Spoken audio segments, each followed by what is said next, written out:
options education after 11 o'clock. We were here late working on a number of things. Before we get going, Brett, there he is. Brett, do you have anything you want to go over before we get started, or are you just here to enjoy my teaching? No, you're not here to enjoy my teaching, or no, you don't have anything to say. We'll take that as a no, you don't have anything to say. Again, thanks everybody for coming on. Class is going to follow the same sort of program that we have used in the past. Each night we're going to do a quick review of what we have done the night before. I'm not going to go into detail over what we did last night, but I am going to do a quick review. Bob, these recordings will be available tomorrow, weather permitting, if Blaine can get them in to the system. So usually they're available the next day after we get them set. There we go. Brett's got last night's already up and running in the archives. So we're going to get started.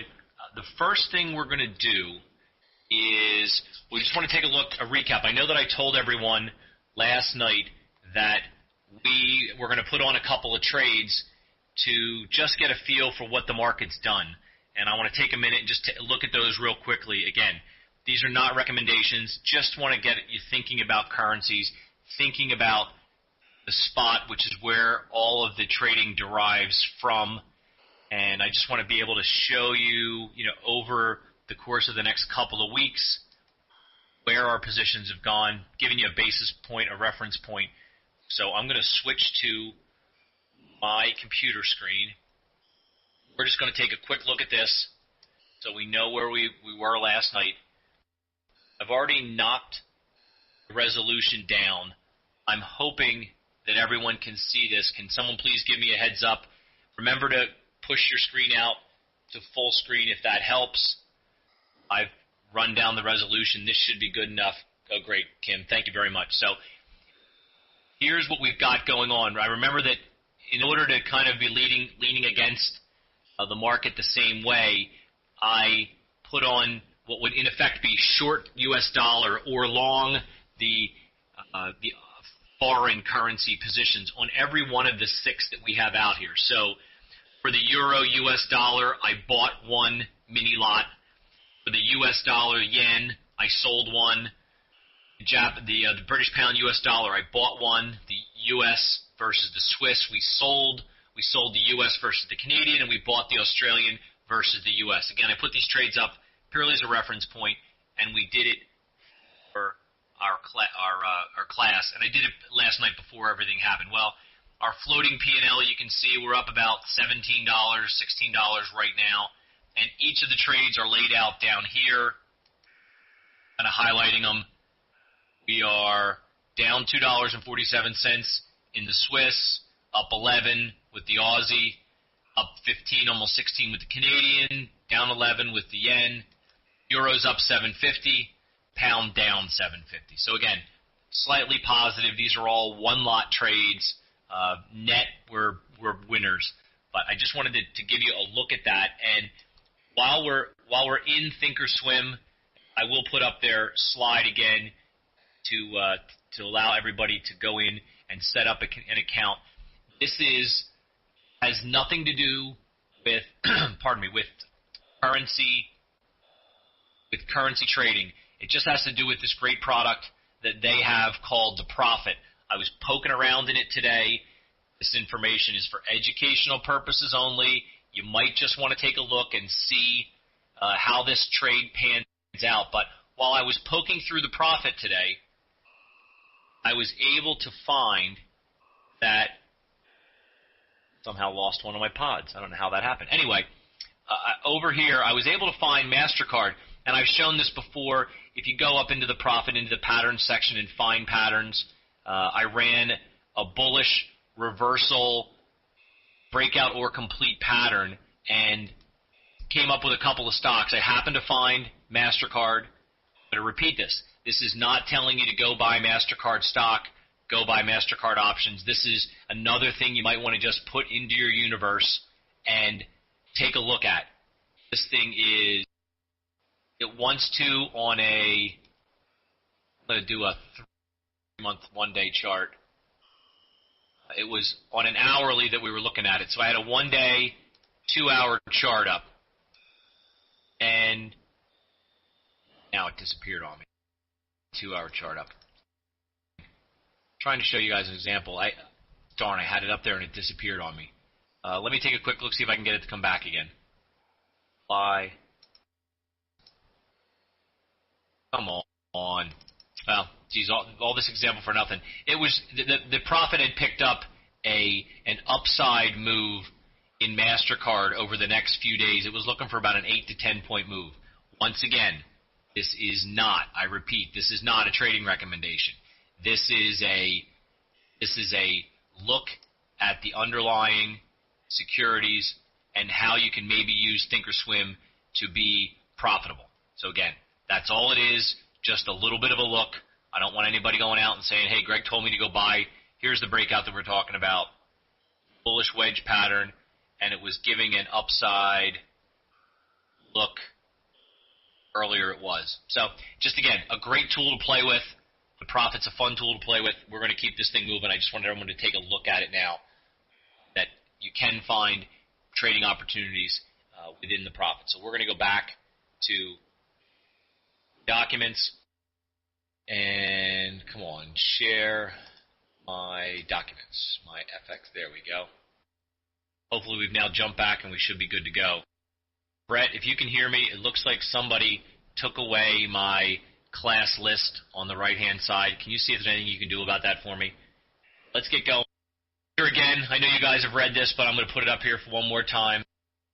There's the second page. There's my attendee list. Familiar. What we're trying to say here is this is all for educational purposes only. We're not making any recommendations as to what you should trade. This is so that everyone gets to become better traders. So, again, Thinkorswim, www.optionsuniversity.com /capital letters TOS will get you that Thinkorswim paper trading account. The shameless plug. We will take a review. I just said Ryan's coming to join us in the class. He must not have anything else to do tonight. We're going to take a walk through what we went over last night. Currency pairs, the basis for all foreign currency trading. The exchange rate of a currency pair is the number of units of counter currency that one unit of base currency can purchase. We do not want to have any confusion about this, because if you can't get this part right, it makes the rest of it really, really difficult. Our example, British pound, the pound US dollar, the base currency in the pair, and it's the currency that you're buying when you're buying the pair. Counter, or the second currency, the currency that's being sold or borrowed. That's when you're purchasing this. If you sell it, you obviously get the opposite. Currency pair always represents a simultaneous sale and purchase of two currencies. Here's our example. The euro US dollar trading at 1.4750. What's our base currency? Again, I'm not going to drag these out so we can get moving to new stuff, but our base currency is the euro. The counter currency is the US dollar. What's this quote tell us? That 1.4750 US dollars is equal to 1. Second look, with the dollar as the base currency, dollar Swiss franc, 1.0920. Currency, the US dollar. Our counter currency, Swiss franc. What's this quote tell us? That it takes 1.0920 Swiss francs to equal 1 US. Contract size, and again, when I'm saying contract size, we are referring specifically to spot or cash market. This is not the options market. We're going to get to that in a little bit. This is where it all begins, where it all starts, the cash or spot market, the interbank market. 100,000 units of base currency is a contract or a lot. 3 lot controls 300,000 of base currency. Smaller units, the 10,000 unit base currency contracts, mini contract or mini lot, You had a 7 mini lot, you would be controlling 70,000 of the base currency. Back to our friend the pip. Pip is the smallest unit of measure for movement in the FX market. It's an acronym for percentage in point. Futures market refer to the unit as a tick. In fact, most times you'll hear me refer to it as a tick. Euro US dollar equal 1.4750. Percentage in point, the smallest measure of movement, will be the last decimal place in the quote. In this case, big highlighted 0 is where you begin to count your pips. Our example, 100,000 units of base currency. You're long 5 U.S. Canadian at 99.50. The U.S. Canadian goes to 1.0050. Your profit and loss. We showed this last night, $5,000. 5 times 1,000 Canadian. And I went through I know I made a mistake on this last night, so we updated the slide. Here's how the math works. You exchange 100,000 US for 9,950 Canadian dollars. You had 5 contracts, so you now control 497,500. Geez, that's tough to say. Canadian. When you close the trade, you have 100,500 Canadian exchanged for your 100 US. Your exchange rate was 1.0050. Again, times the 5 contracts, your profit, 5,000 Canadian. Most times, guys, we're going to find that they're quoted in 4s on the brokerage firms that we use. In fact, the world currencies are actually only 2 decimal places because they round up. They move the decimal point over, so instead of 4, it's only 2. So you would get a quote of 197.50 instead of 1.9750. Again, financial markets, buyers are always bidding, sellers are always offering in a two-sided market. And you have to remember that long and short can refer to the ownership of contracts and not necessarily the direction you need the underlying to move for you to profit. As we know, we bid for quantity. We are one bid for 100 Aussie US spot. When we offer, we have quantity at price. We have 10 at $1, the Aussie US spot. Quick look at the bid and offer. The current bid on this, 1.5677. Current offer, 1.5679. You need to pay to buy 10,000 euro US. You'd be taking out the offer at 1.5679. What price will you be able to sell 10,000 euro US? 1.5677. How wide's the market? It's 2 pips wide. I realize I'm going through this quickly, guys. It's just a review. Want to make sure everybody has a good feel for what we did last night. Spot margin allows the trader to leverage the cash in their trading account. Again, we're only talking about the FX cash or spot market where you can get this sort of leverage. You don't need the full value of the trade. Margins of up to 101. I'm sure there are people out there that margin even higher than that. I know of 100 to 1. And as we discussed pretty much at length, leverage needs to be managed. Our order types, which is the last thing we're going to cover from last night. Market order means when you're buying, your order goes out to search out the lowest offer at that current moment, and it executes. When you're going to sell, it searches for the highest bid to match up with your trade and execute it. Limit bid or offer, you set the price where you would like to buy or sell, may or may not trade. You could not get an execution when you use limit orders. I do like, in most, if not all cases, to at least try to start with a limit order to do a little better in a market that's wide. If it's 1 pip wide or 2 pips wide, I may put a limit order out on the offer or on the bid to try to get executed. But I'm not a fan of just quietly putting out market orders without paying attention. Stop or stop loss in the FX spot market is what we use to limit our downside when we may either not be watching the trade or when we are watching the trade. Usually set up when we enter the trade. There are people who will teach, and in fact our friend Sunil will probably talk at length about trading spot where you may want to roll your stop and stop loss up behind a trade to lock in some profits and prevent you from giving all profits back by using stop losses. OCO, or one cancels the other, putting out two orders that only one can execute and cancels the other, hence the name, one cancels the other. Great example, you could put, if you were long a spot trade, you could put out a limit sell order above where the market's trading today, and you could put a buy, a stop loss on the downside below where the market's trading right now to get you out of a trade that goes against you. Day orders are similar to what we'll see here below at the good till close of market. Basically, you've taken your order and you've put a time constraint as to how long you want that active in the market. An order that gets sent out GTC or good till canceled is active until it is either executed or you change the market. So I just wanted to go over a quick read. I have a couple questions here that I think are very pertinent. One of our classmates was kind enough to send me an email, and I would suggest if you have any questions, this is a great way to go over them. I'm not going to belabor these points, but I am going to read the questions that he or she sent me so we can get them answered, because I'm sure they're not the only person that had these questions. Question 1, options are used for hedging purposes and to take advantage of leverage they provide.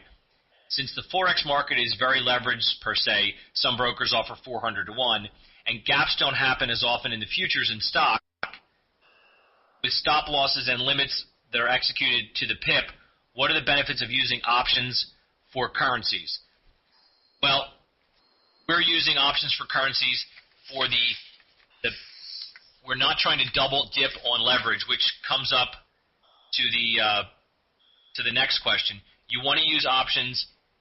You can either use them in one of two ways. You can hedge a physical position. You can use it to hedge a futures position, or you can use it as a speculative tool with less risk and more possible movement due to the fact that it's got a market that is only open from 9:30 till 4. Question 2, since you can control risk with options, do you use stop loss orders or trailing stops on the underlying position? This person was intrigued by Ron's video, A Tale of Two Traders.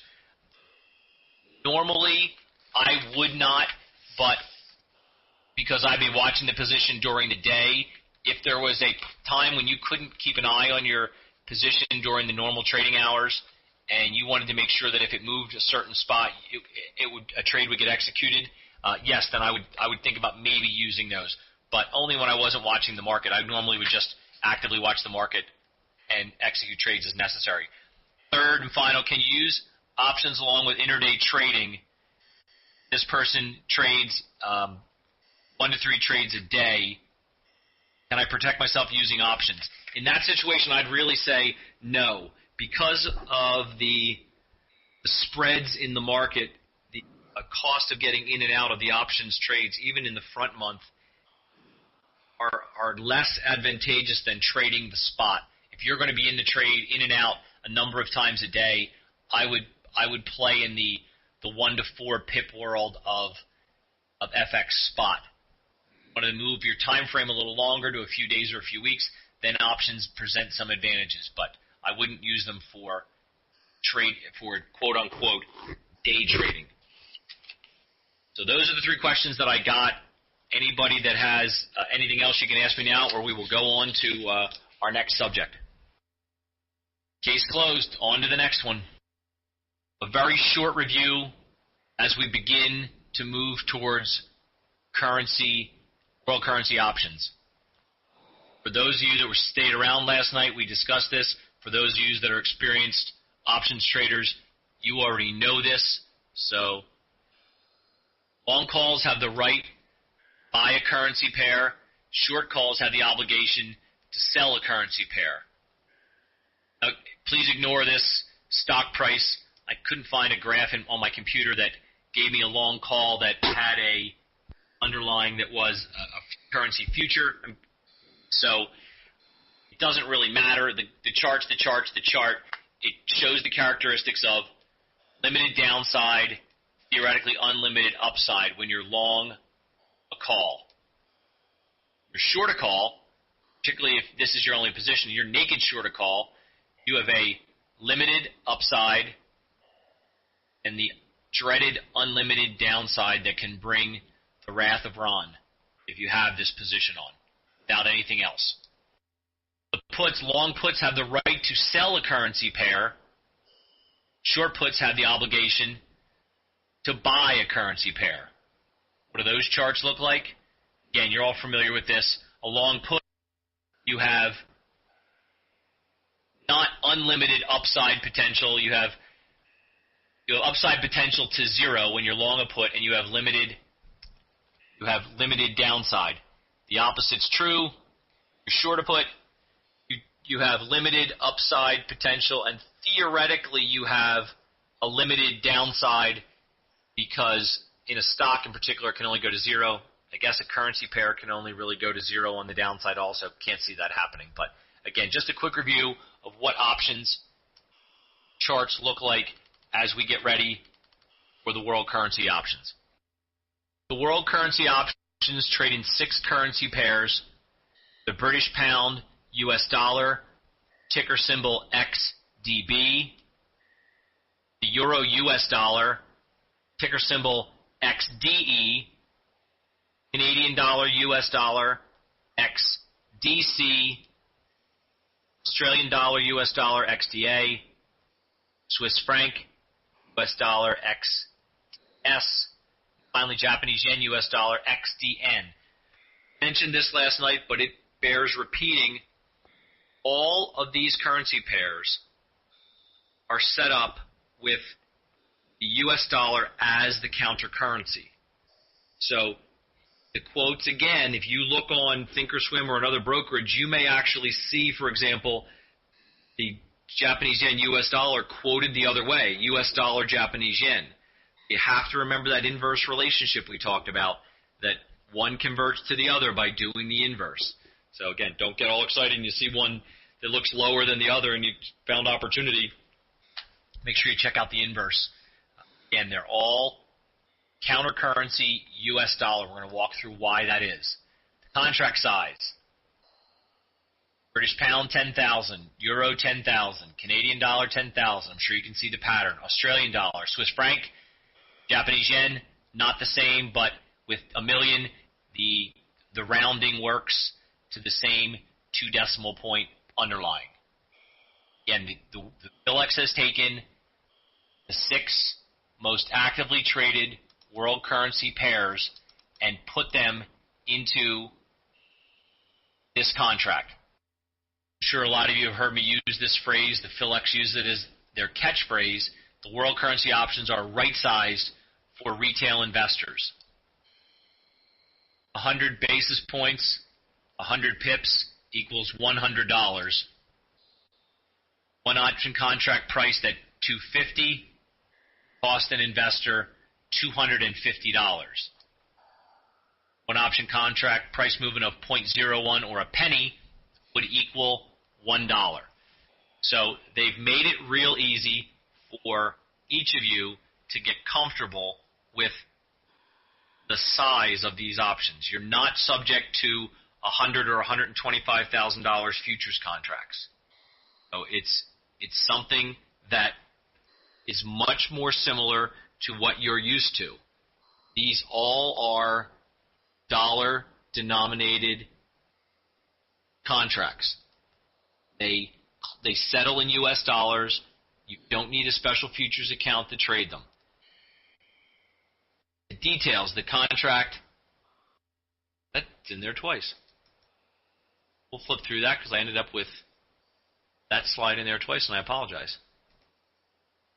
Expiration specs, European exercise.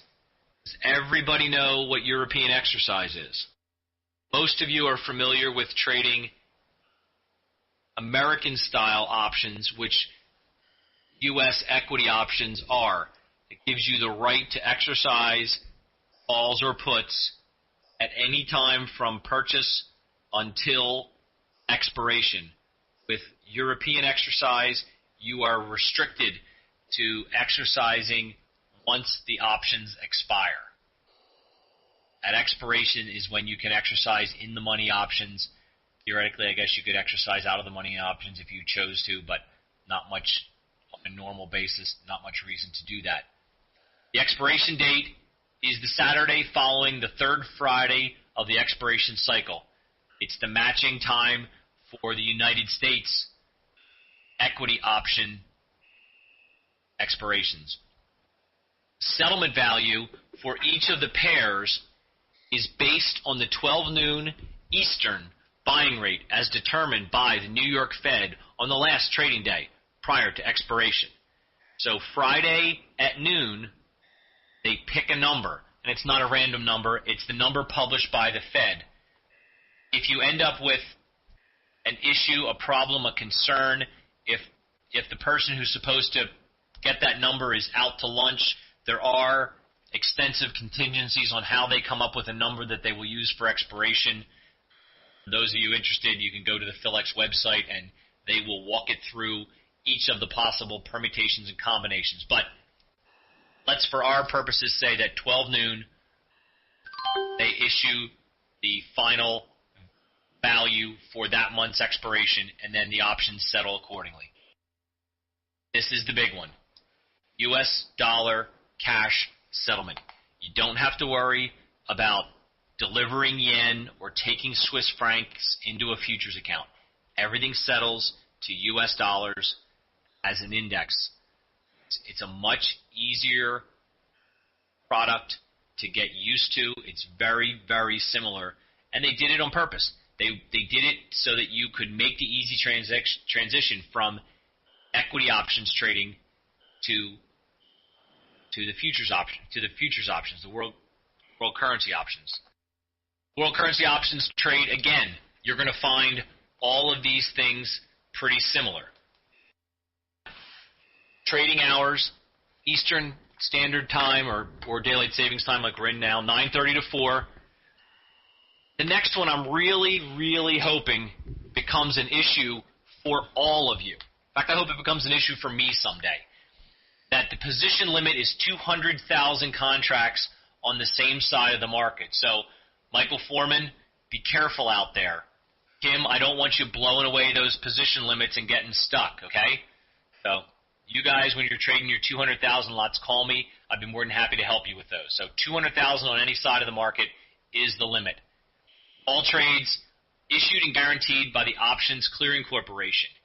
This ends up being one of the reasons, and our questioner asked earlier, why would you trade options over trading the spot or the future? And this is another big reason for people. First of all, the spot market, the cash market, although regulated to some degree, is not completely regulated like these options are. The futures market are regulated by the futures clearing. I forget. There is a governing body for the futures, and I, off the top of my head, can't remember the name of it. I'm sure someone will poke it in there for me real quick. But these options are all guaranteed by OCC. If the counterparty fails, you're made whole. Not very many trades would happen in the options world or anywhere because of the risk of counterparty failure. If you and I were standing in a crowd and there was no counterparty risk, if we knew each other well and trusted each other, we may trade. Someone new comes into the crowd, we don't know them. If there was no OCC, there was no clearing corporation, no clearing firm to guarantee ultimately their trades, the markets would cease because people would not be willing to trade. The clearing corporations and the OCC, the Options Clearing Corp, which governs options clearing, ensures an orderly, liquid market. They ultimately back all of the trades so that if your other party goes belly up, you still are made whole. PBOT, World Currency Futures, PBOT standing for Philadelphia Board of Trade. The gentleman I just was at their website today and remembered that one of the gentlemen who's in charge of, I believe, marketing and one of their directors is a guy I've known for a very long time. The futures traded as the underlying to the world currency options. So they have 6 contracts that trade with the same currency pairs as the world currency options. They're the natural hedge to the world currency option position. They're also a standalone future. They trade the British pound, the euro, the Canadian, the Australian, the Swiss, and the yen. As you can see, they're all the same dollar amounts. Pardon me, all the same unit amounts, not dollar. They're all the same units. So you've always got a matching underlying to go with the options. Here are your symbols. The bad news is when you go to bring these symbols up, they are not probably going to come up unless you're trading on with Icon brokers right now or Interactive Brokers, which is Timber Hill. We don't necessarily recommend either of those, but it is still a free country and more or less a free world. So if you have access to those places, so the good news is there are world currency futures to trade against the world currency options. The bad news is finding someone to make a market for you is limited right now to Icon Brokers and Timber Hill or Interactive Brokers. So if you went to Thinkorswim right now and punched in BP9, Tom Sosnoff and our friends at Thinkorswim would return you a symbol unknown. I don't have an exact time when that's going to change. I know that Tom, having spoken to Ron, and I know he talks to Tom a lot, Tom Sosnoff with Thinkorswim is committed to the world currency options and thereby committed to the world currency futures. You can theoretically get a market and trade them if you go to one of the people who trades them now, but they're not as liquid as we would like. Does that present a bit of a problem? Yes, it does. Do we have a way around that when trying to hedge a position? Of course we do. And will it be much better when you can actually go out and buy futures or sell futures against these options positions, just like you would buy or sell stock against an option position if you chose to?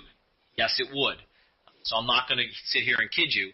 I was told that it should be happening very soon, that more and more brokers will be able to access the market and make markets in these futures. Part of the reason that it's been delayed, nobody wants to hear this, but I'll just roam on about it anyway, is that the Philex was recently purchased by the NASDAQ. They're cutting some staff. They're consolidating inside the NASDAQ's world, and there's been some things that have been kind of put on the back burner. I've got some calls in. Not that I'm going to be able to make anything move, but I would like an answer from the inside, and I'm waiting to hear back from Dennis to find out exactly when they expect this to be a widely traded and available currency future. So some of you may say to me, Greg, well, then can I trade spot against my world currency option position? The answer, in theory, is yes, you could come up with a correlation and try to come up with the equivalent hedge. Would your brokerage firm see it as a hedge and margin it as such? I would think not. And would I prefer to see you maybe trade some option strategies against option strategies to hedge your position? Yes, I would. And we're going to talk about that over the next couple of weeks. So our recap on the world currency option. FX trading sized for the retail investor. Trade in a volatile market with the advantages of options, and we know what the options advantages are, and we will go over some more of those as we work on this course. Open traditional U.S. market hours, which is great if you live on the East Coast of the United States. For those of you that may be in Singapore, that may not be a big advantage for you, because we're putting you on the opposite side of the trading world. But for those of you in the United States, it's traditional market hours, and there are some advantages that we'll talk about later with there being an opening and a closing and the gaps and movement that can result from those. Again, it trades like a U.S. index option, cash settled U.S. dollars. The final point, the equity option strategies and math that you already know for equity options are an easy transfer to the PHLX world currency options. As we go through this class, you're going to find yourself saying, geez, that looks kind of like this strategy. And boy, condor and a butterfly done in the world currency options, risk parameters and the profit and loss look a lot like condor or a butterfly done for equities, and even for that matter for futures. So math works for these options to fit nicely as a transition from equity trading to foreign currency trading. I'm going to zip past this one. This just gives you a rundown. The slides were backwards in order there. The PBOT World Currency Futures theoretically trade 820 to 415. They do settle at the same time. They're dollar settled. They're also guaranteed by the OCC. But again, although the market's not very deep, not very liquid, it doesn't make a lot of sense to spend much more time on those. Got a question? Please explain the difference, Czar, apart from being American and European style, between the options on the currency ETFs such as XFB, XFE, and the PHLX World Currency options. I don't have, Robert, the specs on those ETFs at my fingertips. I'm going to guess that the underlying contract size is probably similar. You also can find currency options listed on the ISE, and all of them, at its simplest form, trade the movement of the underlying currency pair. We're focused on the PHLX World Currency options. One, not the biggest reason, but one, because we're familiar with the people who work at the PHLX. Two, Tom Sosnoff at Thinkorswim has committed to that being the product that he wants to focus on his platform for world currency options trading. And three, volume. To this point, the world currency options at the PHLX, the volume there is greater than the volume you'll find on the ISE. And the final reason, and I think this is a very important one, is the specialists who are handling these options. Susquehanna Investments and Timber Hill, or Interactive Brokers, are two of the best options market-making firms in the world. They're run by quality people who know what they're doing, and particularly with a retail investor, they're not going to be running from orders. They're there to make markets.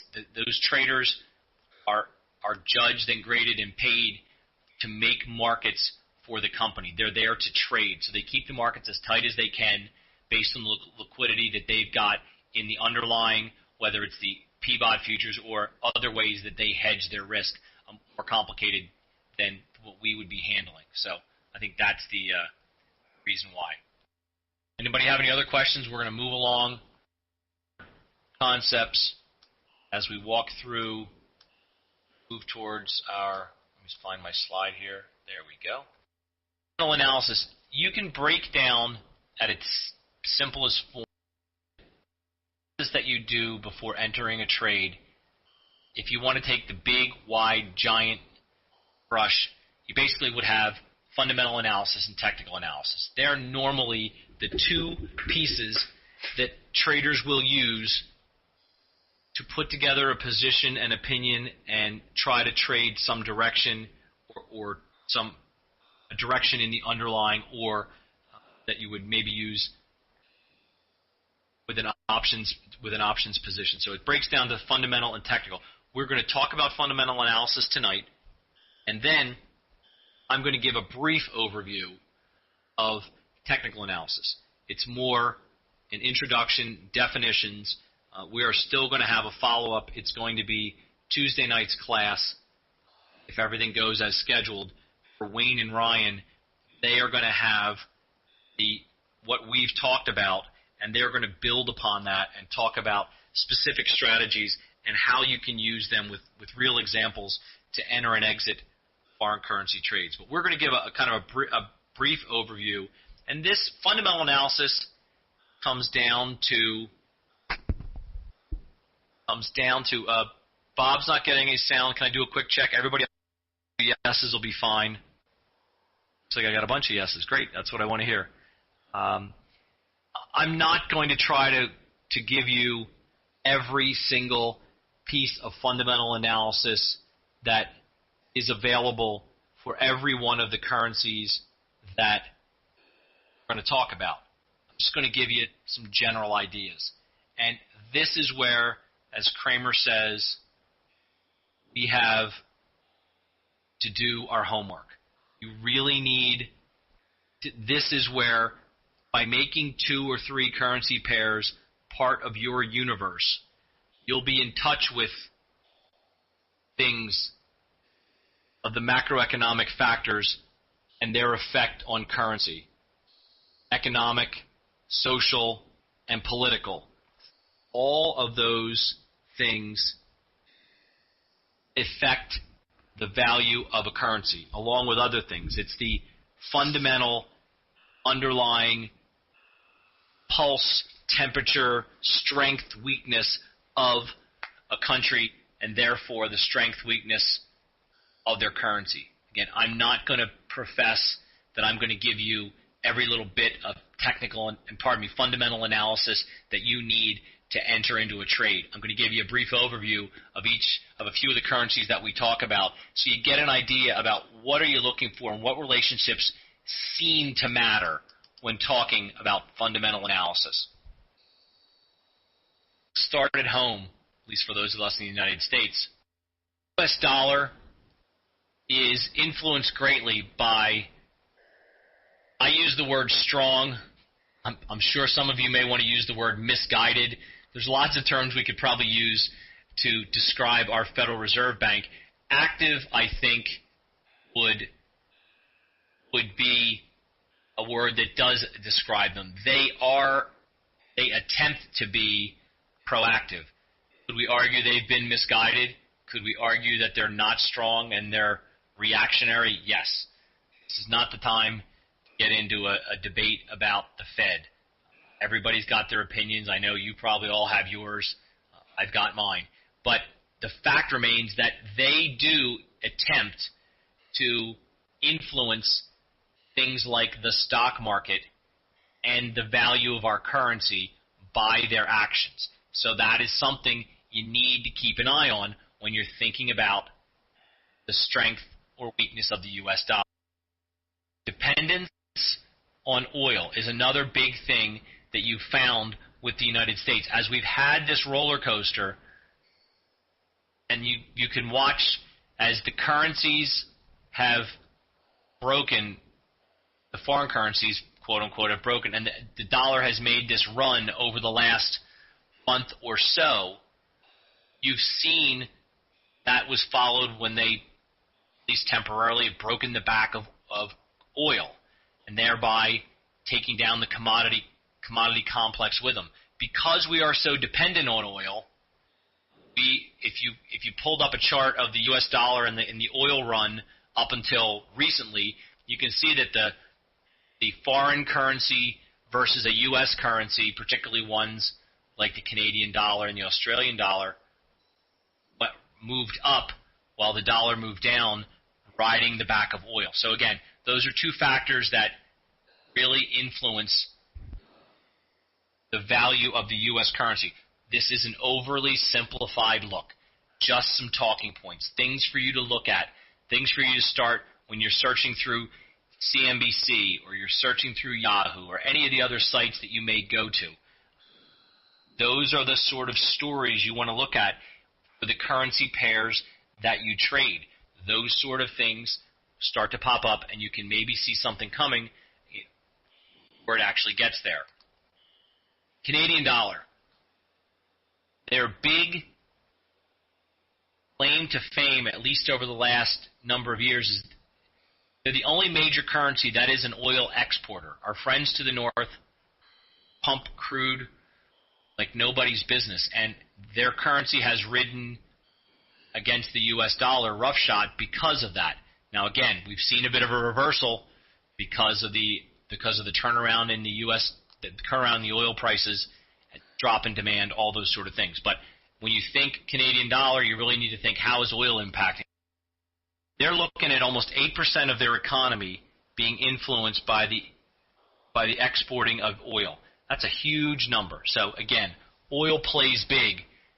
And to contrast our Fed, their central bank has a tendency to be a bit blasé, laissez-faire. Pick a term that you'd like. Laid back, slow. They're much more behind the curve, trying to let market forces play out without intervening, where our Fed, for better or worse, seems to want to get in the game and get in the headlines. When was the last time you heard about Canada's central bank making headlines? Not very often. Australian dollar, of which I'm very fond, since those of you who know me know that I got my master's degree in applied finance down in Australia about 100 years ago. Got to spend a year down there. And my short ad for Australia, I've done this before. If you have the desire and the funds, bite the bullet, get on the plane, and go. It's a wonderful country. People are great. The weather's beautiful. It's a great place to go. In general, you'll find that Aussies will have a low household debt, low government debt, and this is the big one, abundant natural resources, especially those precious metals. And what you have found, again, recently, is that, I'm trying to see whether I can pull up the chart really fast. If you look at the Australian dollar versus the U.S. dollar, jumping back to see whether I can get this up on the chart for you guys to take a look at it. Okay, let me see if I can get one. Let me see if I can get the other one. I'll bring up a chart of, see if I can get crude oil up and see if I can get show you the Australian dollar and just kind of show how the Australian dollar versus the U.S. dollar has recently. See if I can get, where's crude oil? I can't seem to get this. It doesn't want to give me the crude oil futures. Sorry about that. What you've seen over the last, I'm going to call it month to 6 weeks. Let me look at this chart of the sell-off. Well, let's call it about a month or so since the Aussie hit the high of 98.50 versus the U.S. dollar and is now coming about 1,200 basis points. It just about corresponds to the downturn that you have seen in the crude oil market. I can't seem to get crude up anywhere. Never find a chart when you need it. Sorry about that, guys. But what you would see is you'd see a chart that is peaked and then come down quickly. I'm not going to play with the whiteboard because that always ends up messing things up for me. Oh, Betsy, what university? I went to Macquarie University, studied at the Center for Money and Banking. Oh, Anthony, I would love to.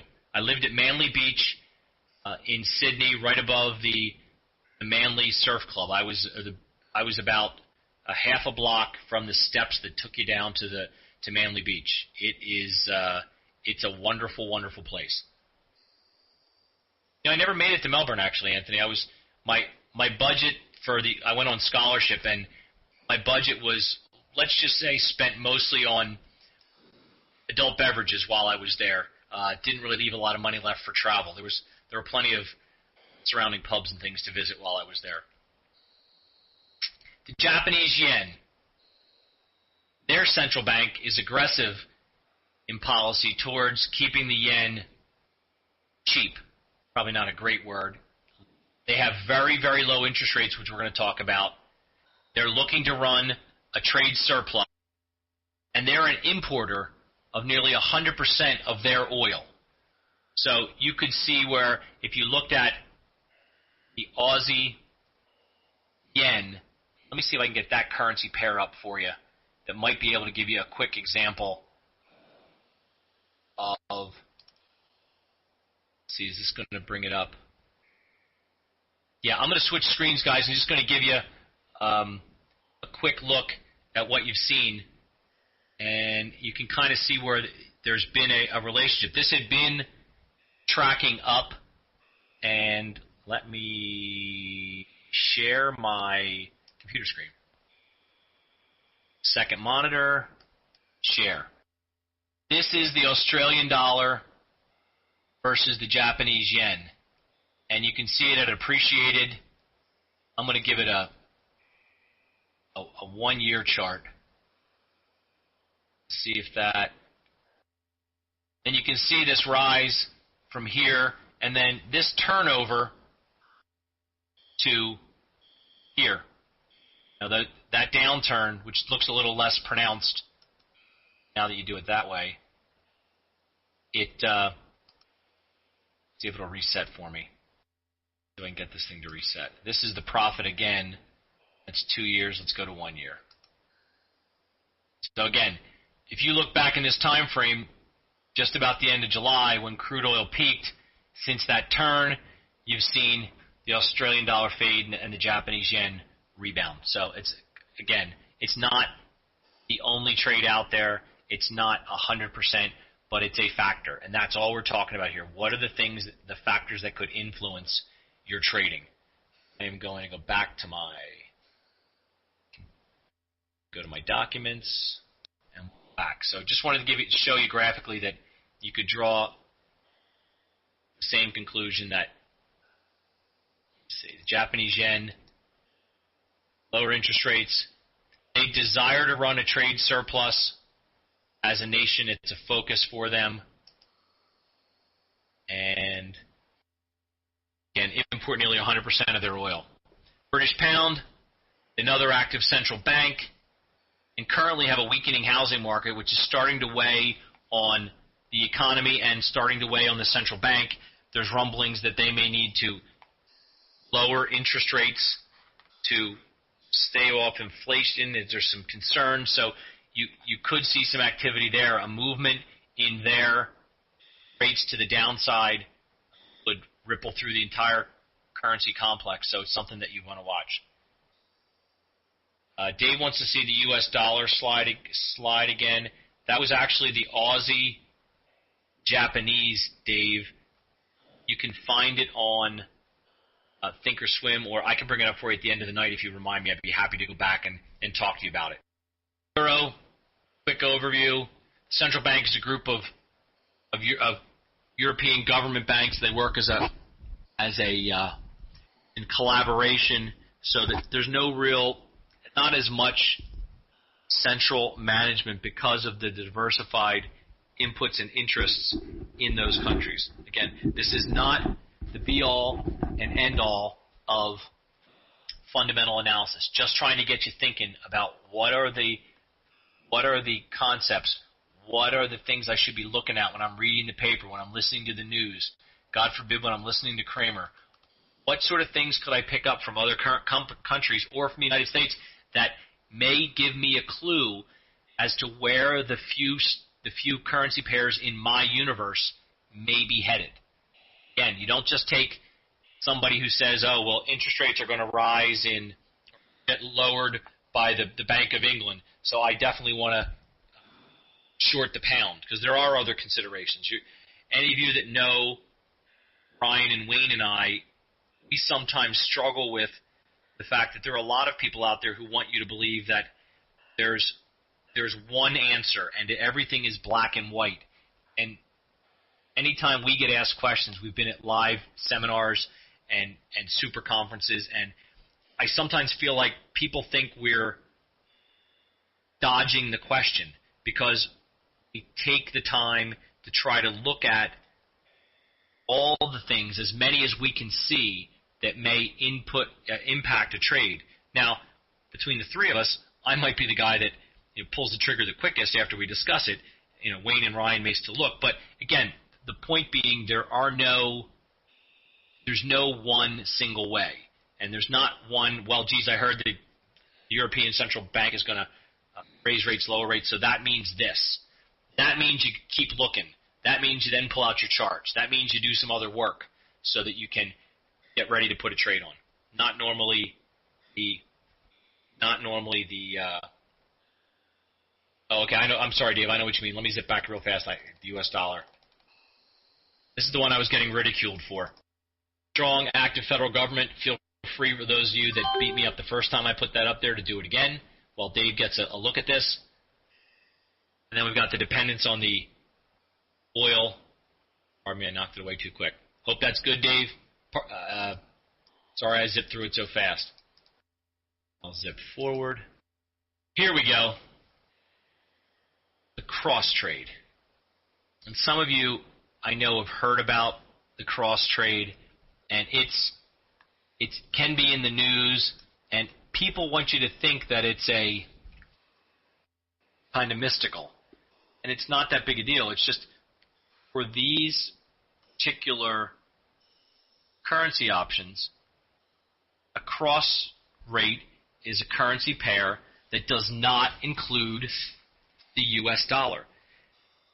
As an American, I think I can say without fear of contradiction that we sometimes want to believe that the world revolves around the United States. And any of our friends that are with us tonight from anywhere outside the United States, I'm sure would agree that that's a lot of Americans' opinion and disagree to the validity of that assertion. So anything that we trade that we do that is not involving a U.S. dollar gets referred to as a cross trade or cross rates. Examples: euro, British pound, euro, yen, British pound, Swiss franc, Aussie dollar, Japanese, which we just looked at. And what we find is when we discuss this first night and when we did our previews, there are about 18 major currency pairs in all that trade.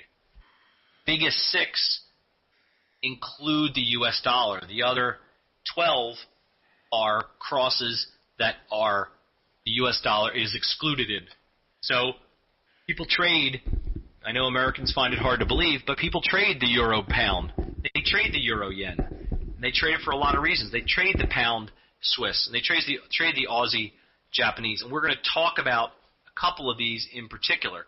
But I'm going to show you how, if you said, Greg, I live in Australia. I'm Anthony in Melbourne, and I live in Australia. And there we go, the pound yen, correct. Thanks, Sergio.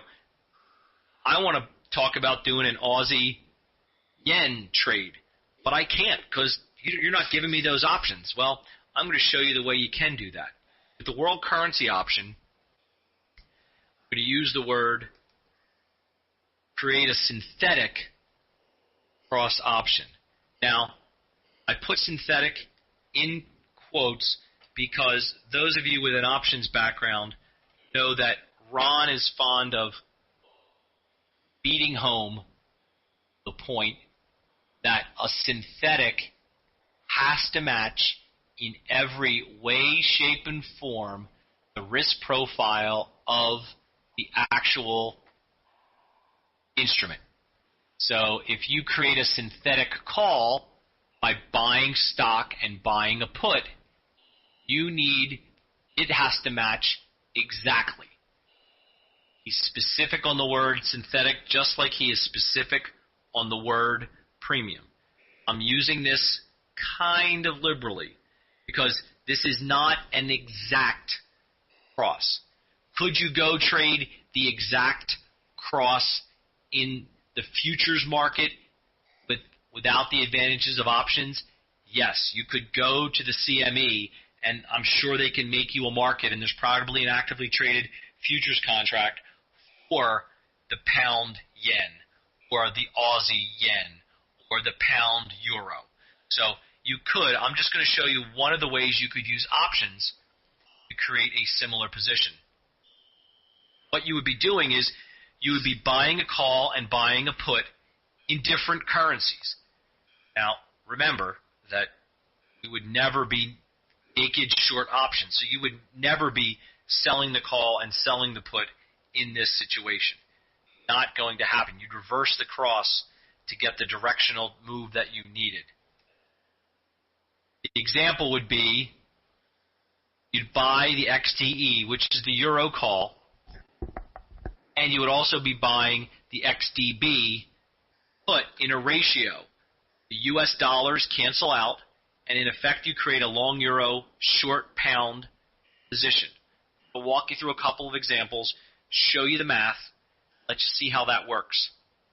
It's a trade outside the US that I'm sure some of you would like to do, and I want to make sure that you know that you're not limited by trading the world currency options to just trading the US dollar's impact on a specific currency. You've got the euro-pound cross. We're going to call the euro U.S. dollar at 157 even. Call the pound U.S. dollar 198 even. U.S. divided by the euro U.S. The euro U.S. divided by the pound U.S. 157 divided by 198 gives us a ratio, telling us that it takes 0.7929 pounds to buy 1 euro. I thought I had one more thing at the bottom of it. We're going to go through another example. Let me give everybody a minute to take a look and jot these down. This is something that you will want to write down or go back over later because it's not intuitive. It's like the first time you started to learn algebra and you needed to actually do it over and over, or if you were doing statistics and you needed to just do the formula backwards and forwards. It's like doing the inverse relationships of the euro-US versus the US-euro prices. Math is important. It's not overwhelming. So one more example like that. The Aussie-Canadian cross. The Aussie-US, 0.8700. The Canadian-US, 0.9400. And let's be clear, I'm quoting this in the convention of the world currency options. If this were an actual spot trade, our decimal point would be out here, and we would have 4 digits to the right of the decimal point. But this is world currency option convention, so that's why I'm quoting it this way. Euro-US divided by pound-US gives us 0.87 divided by 0.94. We've got our ratio again, 0.9255. So it takes 0.9255 Canadian to buy 1 US dollar. Let's take the math another step, and we're going to go through this a little slowly, and we have 2 examples to make sure that everybody's comfortable with what we're talking about. All up at once to make it a little easier, but I will walk through it. What you want to do is, we now know that those ratio ideas, and we're going to use those to our advantage. We're going to create the Euro-Aussie cross. So 10,000 units of euro at 1.5700. Actually, you know what? I did the decimal point off. I apologize for that. It should be the decimal point should be here and there. My mistake. Still comes out to be 15,700 US dollars, or for the Aussie, $9,600. We'll now establish a ratio of the approximately the same amount of US dollars. We want the US dollars to cancel out of this trade as much as we can. So we buy 6 XDE 157 calls, and we buy 10 XDA 96 puts. That leaves us a position of long approximately 94,200 euro and short approximately 96,000. This is never going to be perfect. Trying to get the ratio as close as you can. So what you've done here is you've got about your long and short approximately the same amount of US dollars. The US dollar being your common denominator. You can remember back to math class when you started with fractions and algebra, that key common denominator. We've got it here. I'll go backwards, no problem at all. This is the same one. I'll go back one and show you. I think you mean the one previous to that. Let me go back one to this one. Is that the one you guys need? Hoping that's the one you need. Anyone? Anyone? Okay.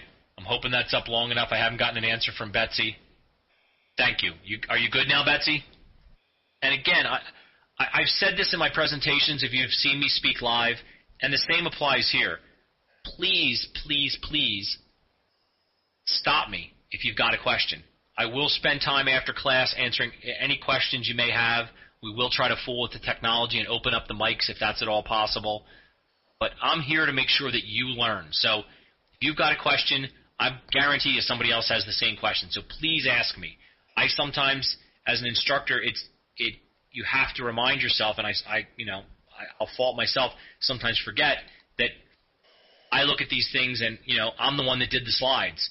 and I'm the one that put the examples together, and I understand the material, so I sometimes roll through things that I probably shouldn't. So please feel free to stop me anytime you want. Here's where that same idea of establishing our ratio so that we are equally long and short approximately the same amount of U.S. dollars. And as you can see here, we're within 1,800 U.S. dollars of achieving that goal.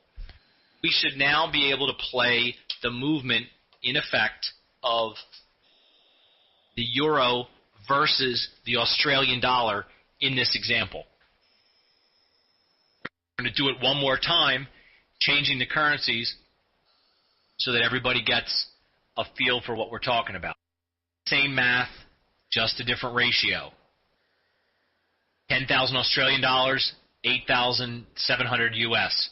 10,000 Canadian, 9,400. Want to establish a ratio with approximately the same amount of US dollars. Now, I did a ratio of 22 to 20, where you buy 22 XDA 87 calls, and you buy 20 XDC 94 puts. That puts you long approximately $191,400 and short US 188,000. Is there a better ratio? I'm sure if you took the numbers up higher, you could close that gap of approximately $3,000. That was as close as I could get it for our example. But that's the way you would create it, and you should see that that should closely mimic the movement of those two currencies directly by using the U.S. dollar as the common denominator, if you will, for the trade, putting everything to U.S. dollars, equal amount, and allowing the movement to happen. Got this? Before I move the slide and go forward, I'll take one yes and I'll or a question. Great, that's what I wanted to say, guys. Thank you. It's hard on your end because you don't get to talk, but on my end, Kim raised her hand. Let's see if there's any way we can get Kim a microphone. I haven't talked to Kim in a while. Kim, can you crank up your microphone, or you just want to ask a question? Kim, you're now a presenter. Try your microphone or type in your question. Okay, that didn't work out exactly like I had hoped. Kim, you're back as a participant. If you have a question, type it in, Kim. I'll be happy to stop and answer anything that you want. How about buying in the money or out of the money options to even the money out? The way this trade, yes, you could modify it. Edwin, you could do that and try to play it, but we're trying to get as close to at the money as possible. Because these run every 50 pips, it's a little easier to do. You could play more out of the money. If you had a lean one way versus the other, again, you would just be playing the ratio and working the math on your end. This is not the only way to do this. This is an example of how you would use. This is how you could use the concept of cross rates inside the world currency options.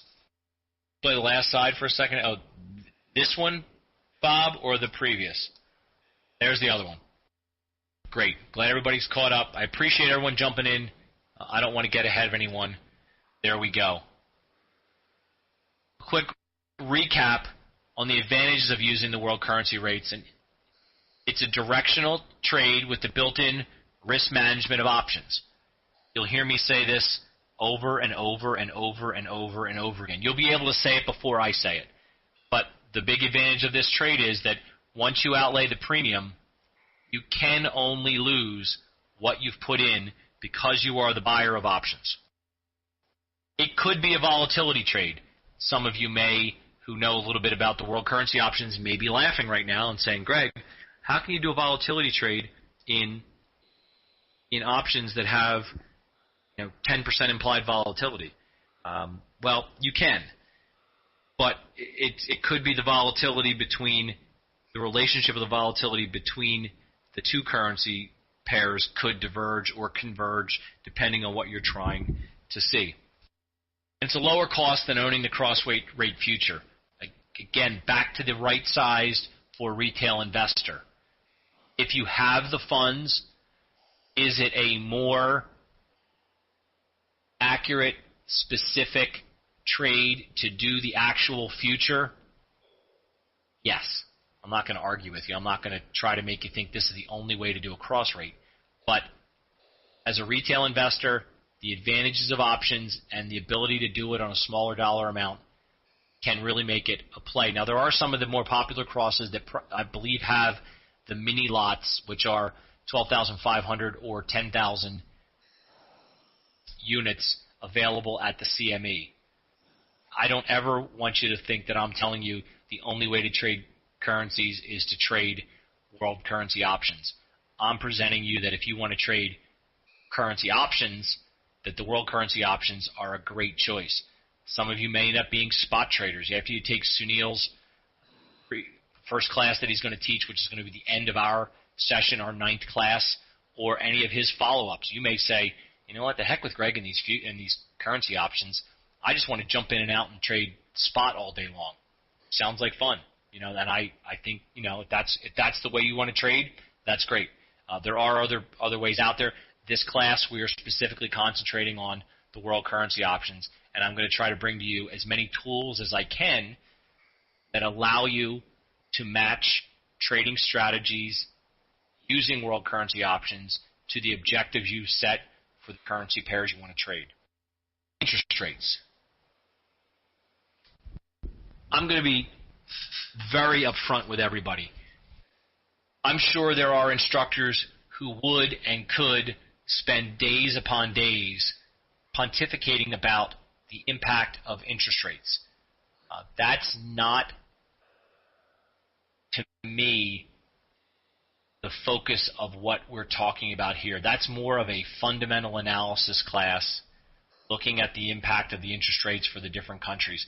We're going to touch on them.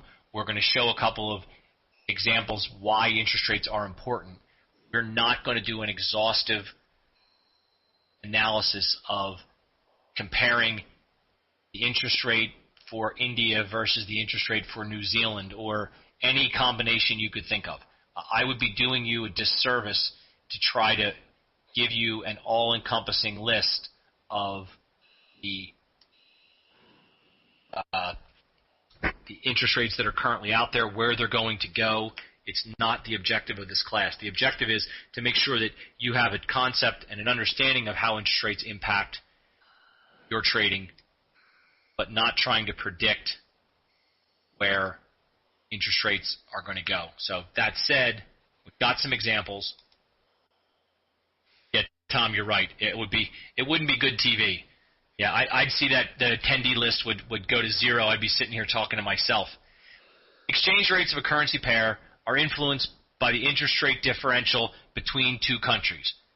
None of you are going to be shocked to hear that. Market participants may look to borrow or sell low interest rates in this environment. You may have heard of the yen carry trade, and we are going to discuss that coming up. So interest rates impact the value of the value of one currency to another. Here's a quick look, just as a reference point. Pulled this. I didn't give credit to whomever's website I pulled this off of, so I'm going to apologize ahead of time. I don't remember where I pulled this from, but obviously got it from somewhere, and it was today. So these are the interest rates that we're looking at. And I'm sure some of you, if you're not familiar with currency trading and you only hear about Fed and what our interest rates are, would be surprised to find out that there's this big a difference between Bank of Japan at 0.5% interest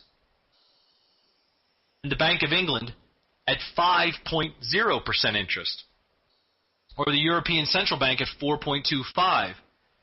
Sorry, George, they didn't have the Aussie on this one, and if I put too much on one slide, nobody can read it. The Aussie interest rate, you know what I'll do? because I care, and it's going to impact us while I'm quietly dancing around here. I'm going to try to bring up that same chart that I had and get you the Aussie so that we are not leaving our friends down under out. Should be able to pull it up very quickly. FX, world interest rates. Real quick, there's the table that I found. FXstreet.com is where I got it. And our friends in Australia, 7.47%. Pardon me, 7.25. China's 7.74. Wow. Let's go lend some money in China. And for those of you that are looking for real value in your money, Iceland at 18.5% or South Africa at 12%. So here's Australia. Thanks for making sure I didn't leave the Aussie. Well, that's what they're quoted today, 7.25%. So what you realize is that individual countries have individual interest rates, and some people like to call it their rate of return on an investment in that country. You would think, since there is a difference, that there would be a way to make money because of those differentials. We're going to talk about those in a minute. Right now we're going to talk about how do those interest rates in and of themselves impact the forward and the futures market. And we're going to try to differentiate between a forward and a future. Very similar product, just a definition. There's just a couple things that are a little different, one to the other. They conceptually, in a big picture, are the same thing. And they impact, these interest rates impact the forward rate and the futures rate. Anyway, you can play the yen carry trade for yourself. In futures, yes. You could also create the cross if you wanted to. Tom, we're going to get to that in a few minutes. If you can hang on, I'll give you a once-over on the carry trade. It doesn't always have to be the yen. As a matter of fact, the other one that countries use is, for a while, Switzerland was part of the carry trade. Their interest rates are up a little bit, well, up over the last year. It was back in September. I didn't realize that. But this versus, say, Australia, or even versus this, there is a premium, or against the Bank of England. So, on to, yeah, you're right, Betsy. Let's get an Australian savings account. The forward rate is the dealer market between normally two large banks or financial institutions. Again, we're trying to differentiate, compare and contrast the forward rate versus the future. It's an exchange rate for two currencies. It can be in any amount. Besides being financial institutions and banks, it can be corporations can enter into a forward rate with a counterparty. There's an agreed upon date beyond the spot market, which is plus 2 days. And they use the forward rate to equalize the interest rate differential between two currencies. We're going to explain that a little bit more, but just so you know, the concept here is that it's a dealer market between two parties. They pick the amount of the currency, they pick the date that they want the transaction to happen, and they determine the forward rate to equalize the interest rate differentials from today until the forward contract is at futures rate. Futures are, normally you find those, it's a standardized market, traded on a regulated exchange, not just traded between two dealers. It's also the exchange rate for two currencies. There's a standardized currency contract, a contract date set in the future. Once again, the futures rate is used to equalize the interest rate differentials between currencies for listed currency futures.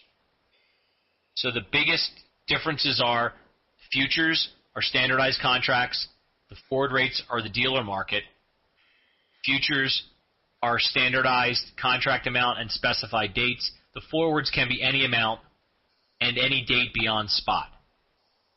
They both take into consideration how do we equalize the interest rate differentials in the two currencies that we're talking about between now and our contract date. Here is, thank you very much to one of our students out there. She knows who she is. Gave us this. That's the link to the fxstreet.com where we're able to find all the interest rates. Betsy, sure, I'll back up. Take a look at the forward again. It's the dealer market between two parties, large banks, financial institutions, corporations, a company that does business in the United States, and a U.S. company that does business in Canada, may have to take delivery of a shipment and may need to pay for that in Canadian dollars at some point in the future. So they're looking to hedge that risk today, may enter into a forward contract with a bank or a dealer to minimize or limit the risk they have, and they do that through forward rates and dealer markets. There's the one slide, and here's the other version, the futures market. Same concept. We're talking about a date in the future beyond our 2-day spot rate, but this is much more of a standardized contract. Traded on an exchange, set expiration, set contract amount, specified trading times, those sort of things. Forward and futures calculations. I am not, everyone can breathe easy, going to try to go through ad nauseum the math. Let's all assume that in the year 2008, that with computer systems and arbitrageurs out there, that the futures and forward rates, particularly the futures rates that we would see listed on an exchange in a month beyond the spot, October, November, December, a year from now, whatever the contract would be, let's just assume that the carry to balance out the interest rate differential is correct. Anybody have a problem with us just assuming that the people doing the math are doing it correctly? We're not here to try to find a way to wedge our way inside of people pricing these markets. We're just going to trade the markets as given. So I hope everyone will. Well, we're going to talk about what are the inputs into these calculations. I am not going to show you how to calculate specifically a forward or a futures contract price. In general, you're taking, though, and it's similar to what you'd find in an option pricing model or other pricing models. What's our current rate? What's our interest rate differential? Time. You'll always notice that time plays a huge part in the pricing of financial instruments. When time is a factor, the one thing about it is it's easy to calculate. It's the easiest. I can get to the interest rate differential, I can get to the spot rate, and I can tell you how much time there is until next month or a year from now. Base interest higher than the counter, so your base currency's got a higher interest rate than the counter. Interest rate is used to equalize the interest rate differentials between the listed. Please ignore this one, this piece of the slide. I was making some adjustments, and I actually went out and built two specific slides to illustrate this point. So please, those of you that are taking some notes here, just ignore this one. I'm going to get to this point in 1 minute, okay? I was building this slide, and I wanted to explain more in detail, so I built 2 more slides. So sorry about that. Yeah, I know, George, it's dangerous to assume, but for educational purposes only, since no one's going to do anything but trade at this point in their paper account, if I'm wrong, and I'm wrong a lot, but on this one I'm feeling pretty confident.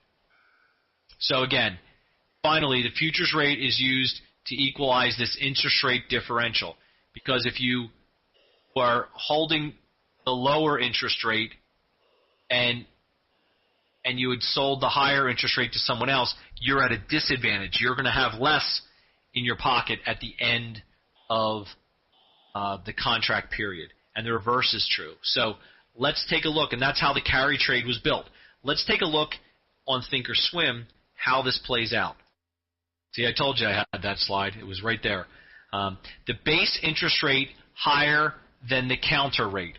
So for this example, you would have a future value at a discount to the spot. And here's our example. The British pound, stay with me on this. The British pound, Great Britain's interest rate, I'm looking back at the other slides. You guys can't see this, but the Bank of England, based on today's rates, let me do it real quickly, was 5%. The United States Federal Reserve, 2%. So there's a 3% advantage for having your money sitting in a London bank over sitting it in an American bank. Plus you get the advantage of being in Great Britain and hanging out in all the pubs, but that's digressing again. So what happens here is the future value is at a discount because by holding the U.S. dollar, you are getting less return than the person who is the other side of your trade who is holding the British pound. So where you can see this and where the math really shows its ugly head is, and I've highlighted it down here. For those of you who are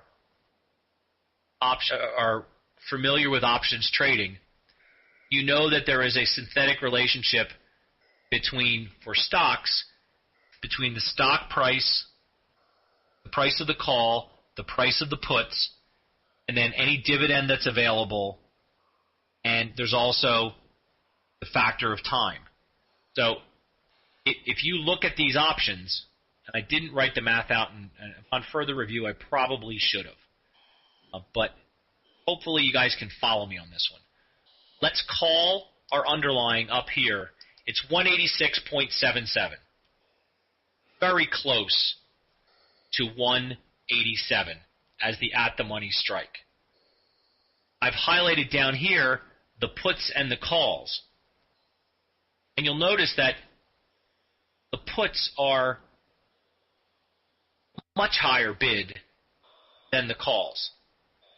And if we brought up the implied volatility, and I'm going to try to do that while we're speaking, you won't be able to see. Let me see if I can get this up for you here so you can look at it.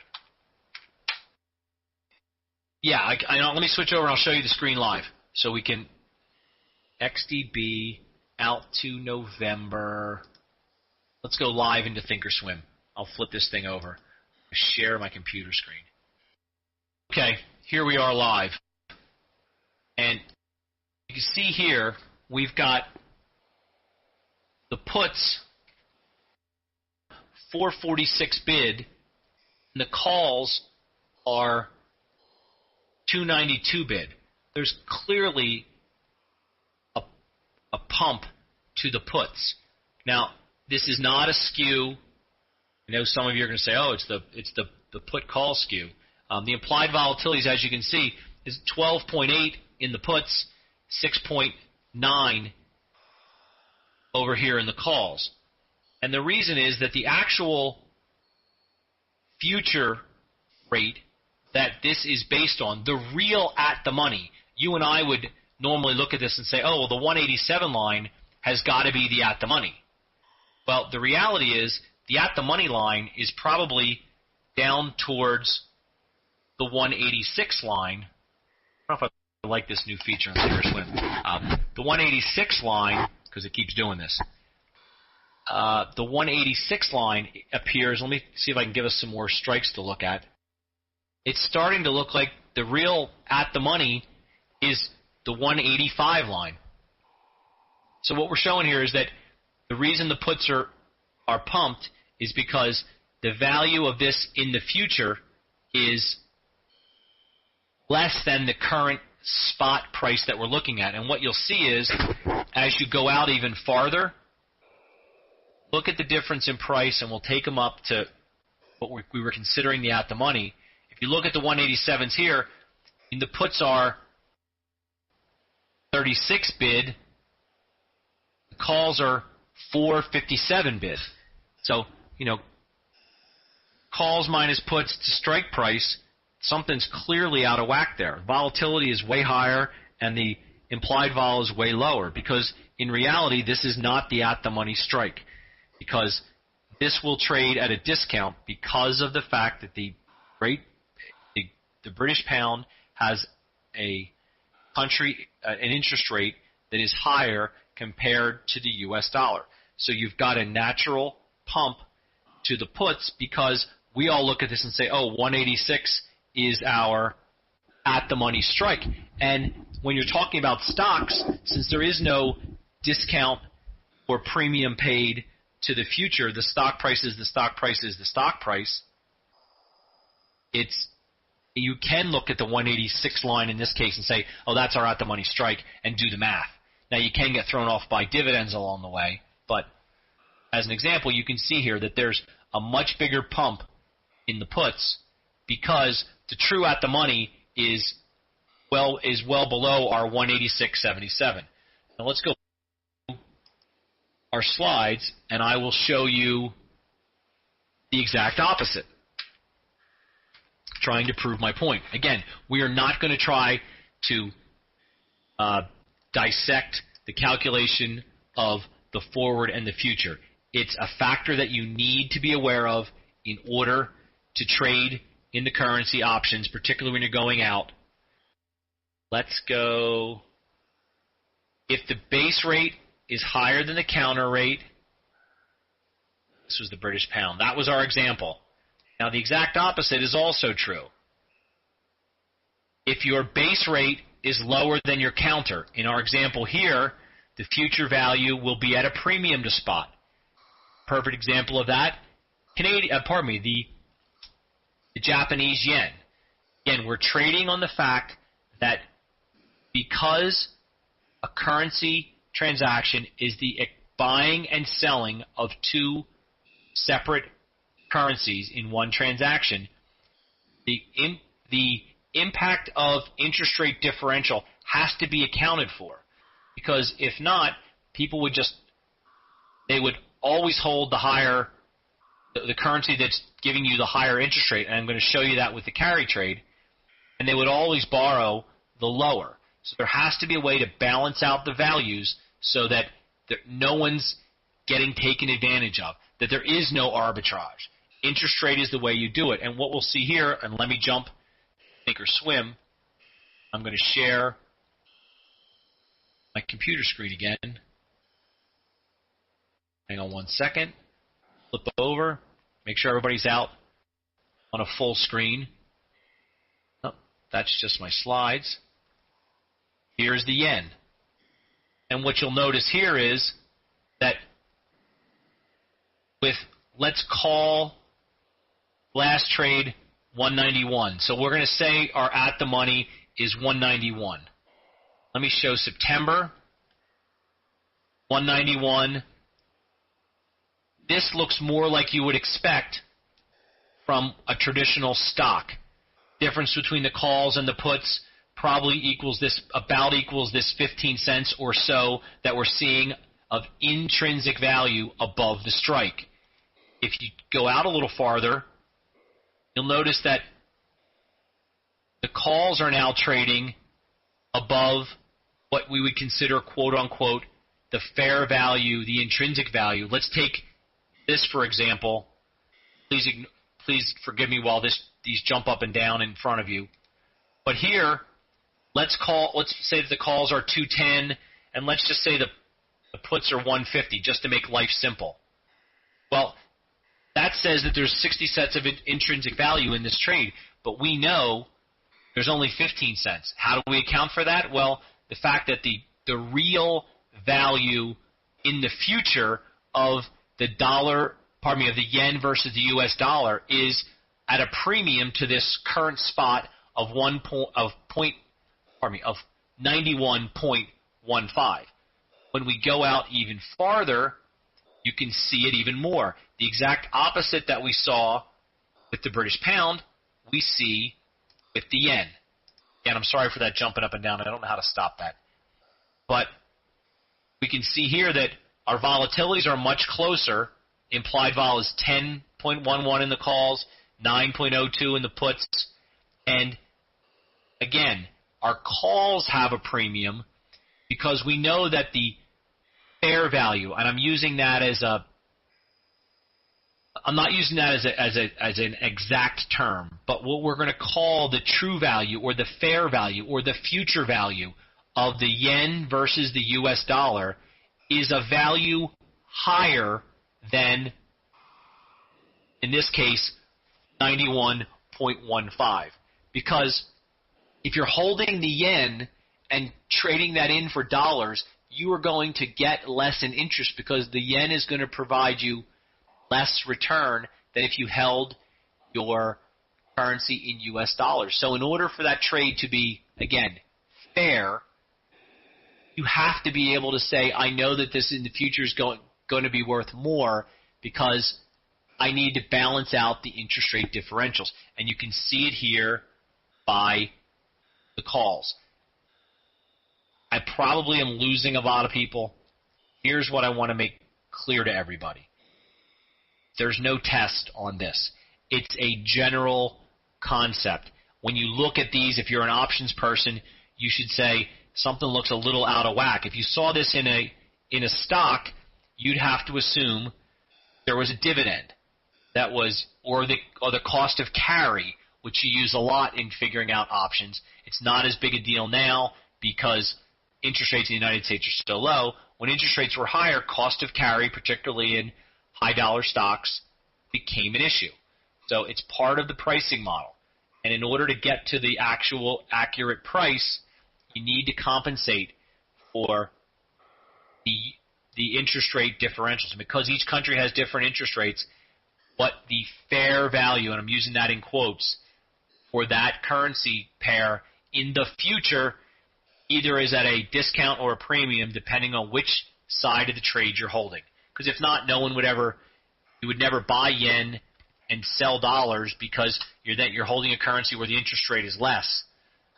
And that's going to come into play next when we talk about the carry trade. I don't have at my fingertips the exact pricing calculation. That's why I asked for your indulgence to let us know, to let us assume that what we were seeing, here's the clip version of what we saw. What I'll try to do is by tomorrow, if nothing else, I'll try to come up with an exact calculation or definition that you can see, and if you want to work through the math, it'll be easier. I'll make a note that tomorrow night I'll have that ready for you. I was trying to introduce the concept. Maybe when we go through the carry trade, you'll be able to see by example how the impact of interest rates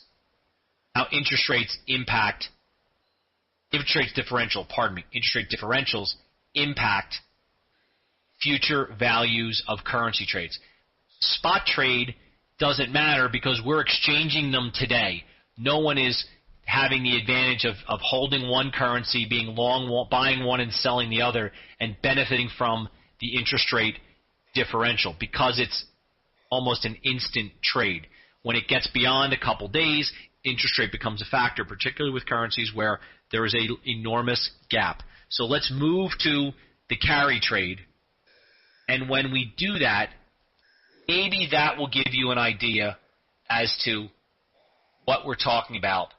That's probably going to be where we end it tonight and then open up some questions for everybody as we're starting to approach 11 p.m. here on the East Coast. So we're going to talk about the carry trade, and then I'm going to be here to answer any questions that anybody would have.